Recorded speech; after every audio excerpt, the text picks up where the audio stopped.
Hi, I'm Abigail Osry. And I'm Emily Osry. Welcome to Season 6, Episode 16 of El Camino Reality.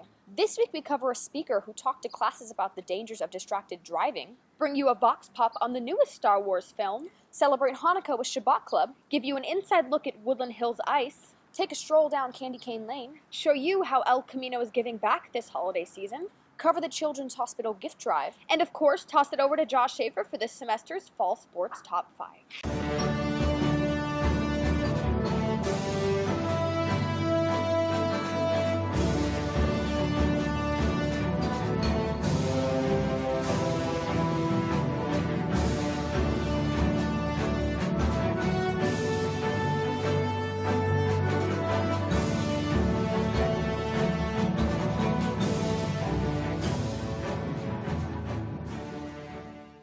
As high school students are beginning to drive, the issue of texting while driving is becoming more urgent and more deadly.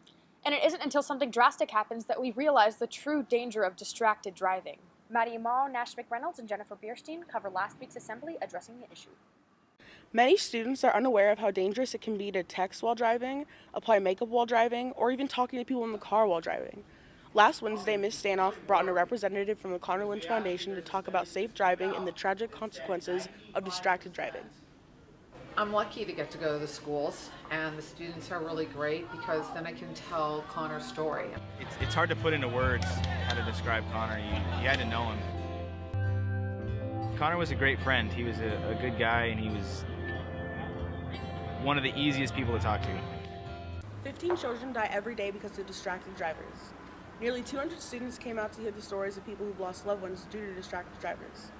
The Connor Lynch Foundation hopes that by telling these stories, the stories will be shared between family and friends for the greater good. Remember to stay safe. From El Camino Reality, this is Maddie Amaro. Abby. I am your sister. Star Wars? I'm just getting in the mood for the new Star Wars movie. Well, you're not the only one who's excited. Tomas Carrasco, Sebastian Lee, and Nash McReynolds survey student anticipation of the upcoming film. Star Wars is considered a cultural phenomenon that has resonated with people for years. Fans and normal moviegoers will experience the film on December 18th while tickets last. Resulting in all the hype and tension has led to one of the largest pre-order sales ever. But will the film hold up and be as beloved as the original trilogy, or be disregarded as the prequels? I mean, I expect it's going to be really good because all the trailers just look amazing with all the action in it, so I don't have any low expectations for it. At first, I didn't really have high expectations because it is made by Disney, but from the trailer, I feel like it's going to turn out pretty good. I expect it to be very pristine, and just I want to see a lot of dogfights, like X-Wings and TIE Fighters and stuff, and I hope no one dies, because I really liked the cast and the original. Oh man, it's gonna be fantastic, bro. I've always been a huge fan of Star Wars since I was this big. I'm actually very excited. I've been a Star Wars fan for many years. I was actually Obi-Wan Kenobi for this Halloween. I'm pretty excited to go see the film because I'm going to the midnight screening of it and with my two best friends because they're hardcore Star Wars fans. So I hope it's really good because the tickets cost a lot of money and I don't, want to waste it. The director J.J. Abrams has done other films like the Star Trek movies and Super 8, but tackling the new Star Wars film is the most daring project of his career. I mean, I feel like the effects are going to be a lot better than the other movies because, of course, it's newer. I mean, I think it's okay. I mean, I don't have any doubts it's going to make the film any different. I like it. I feel good about it. He did pretty well with Star Trek, and those are pretty sweet. So I think it should be good. Yeah. Well, I think he'll do a good job. I mean, some of his movies kind of bombed, like Super 8. I never even saw that because my dad didn't like the reviews. But I think he'll pull it off. I think J.J. Abrams is relatively talented. I think that he can step out of the shadows of George Lucas, and I think that with his record, I think he'll be able to pull it off. He will. He's talented. I think he overuses lens flares a bit, but besides that, I think his work is good, and I hope he makes it cool, yeah. Be sure to get your tickets now before they're sold out. For El Camino Reality, this is Thomas Carrasco.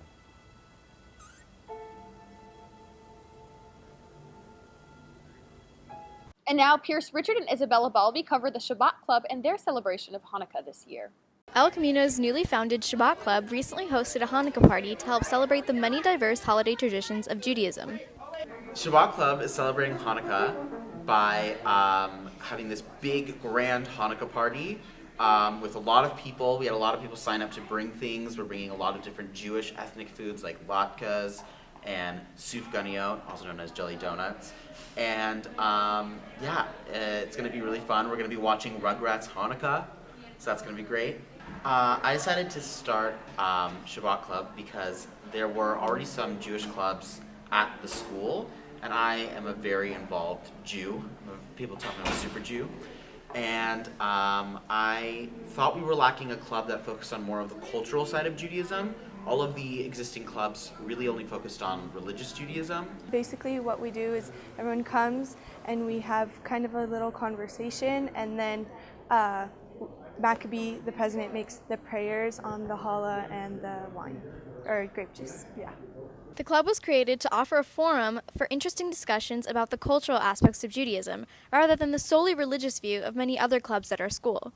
In a typical Shabbat Club meeting, it's kind of hard to answer that question because we just started, so we're still kind of, the goal is to let us right now decide what we want our club to be.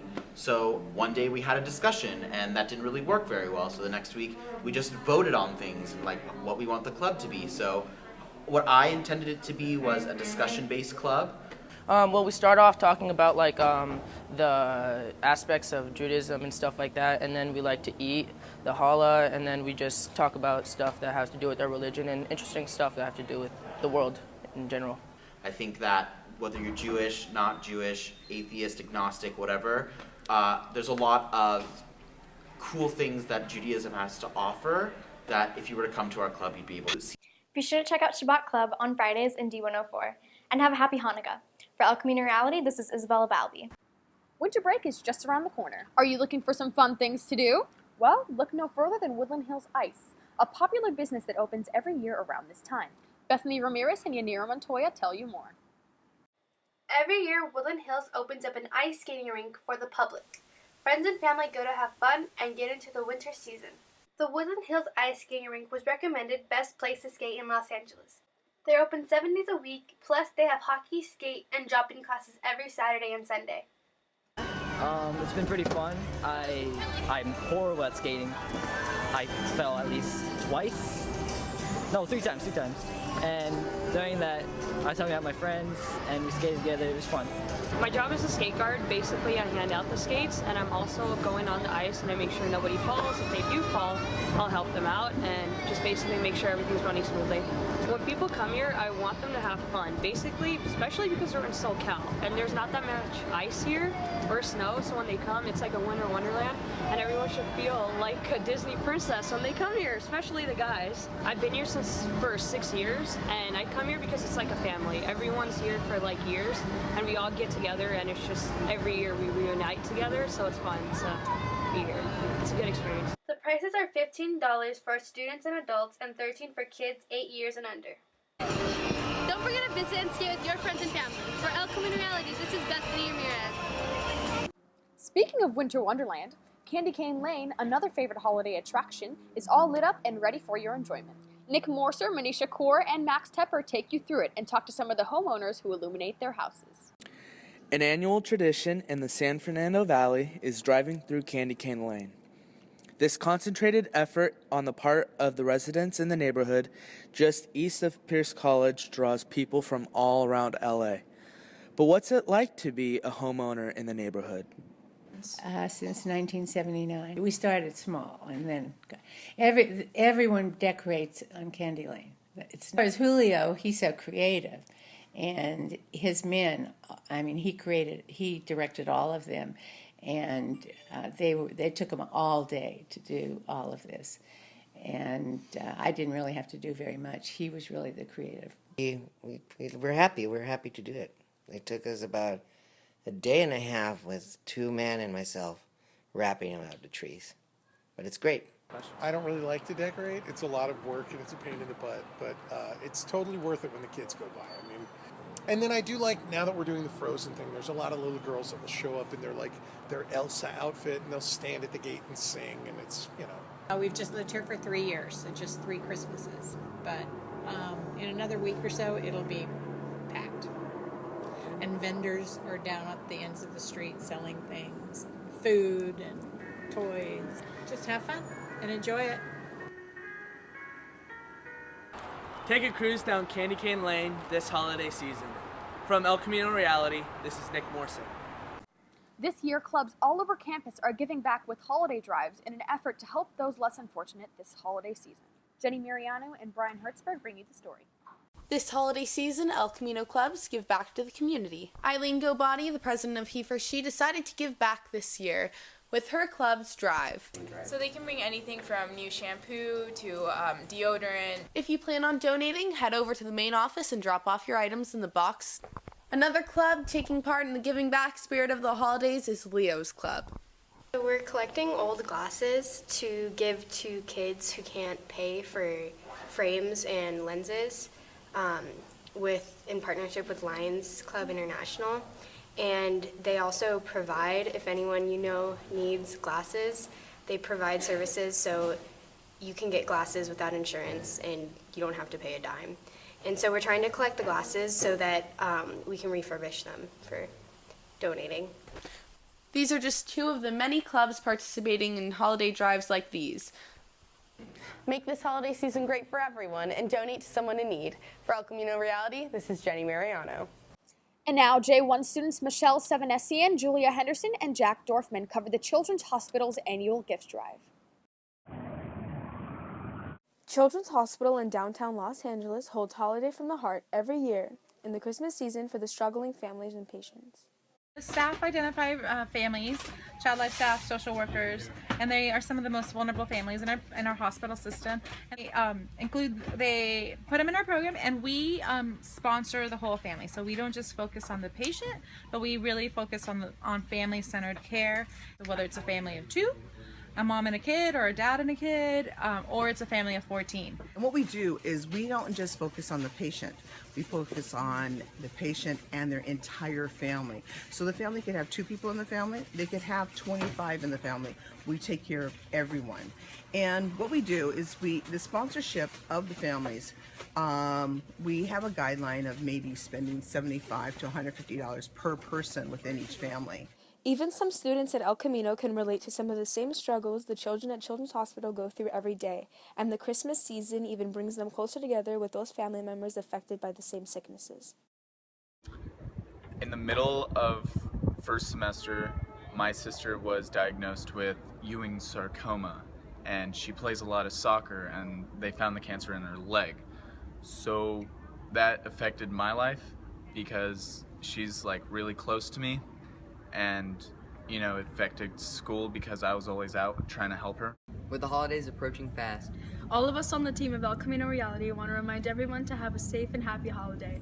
For El Camino Reality, I'm Michelle Sevanessian. And I'm Jack Dorfman. And now let's toss it over to Josh Schaefer for this semester's Fall Sports Top 5. Thanks, Emily. The 2015 fall semester was a very memorable one for the El Camino Real Charter High School Athletic Department. Student athletes made names for themselves and, more importantly, for their school. Instead of bringing you a traditional sports recap of the semester, we bring you the first ever ECR Top 5. We hope you enjoy. So here are the 2015 fall semester Top 5 moments in ECR sports. To start off our list, we have the ECR girls and boys varsity cross country teams, each finishing in 3rd place at the CIF Los Angeles City Section Championships at Pierce College. Due to their outstanding performances, Justin Hazel and Giselle Fernandez Ramirez advanced to the California State Championships. The 4th most memorable moment was a difficult choice. There were so many different spectacular moments to choose from the girls' varsity volleyball season. Taking the 4th spot was ECR's early season victory over their rivals, the Granada Hills Highlanders, on the road. Emotions were high for ECR as they faced off with the defending West Valley League champions. The game was also being live-streamed by Time Warner Cable. The match between these bitter rivals came down to a 5th and final set, which was not surprising whatsoever.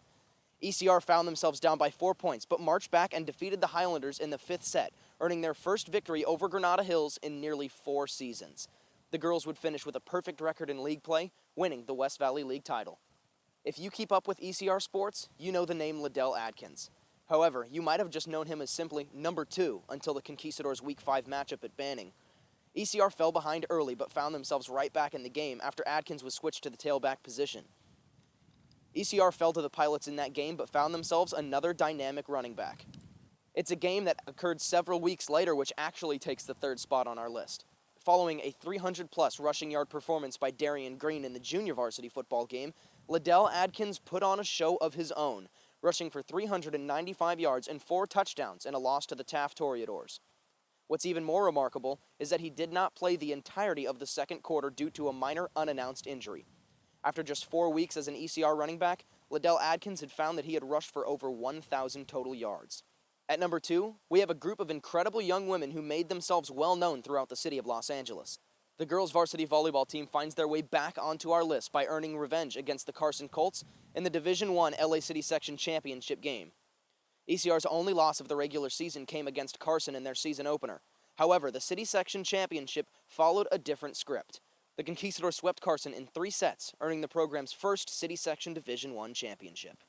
We love our girls' varsity volleyball program. However, we will return to the football field for the number 1 moment of the fall semester. And it's an obvious one.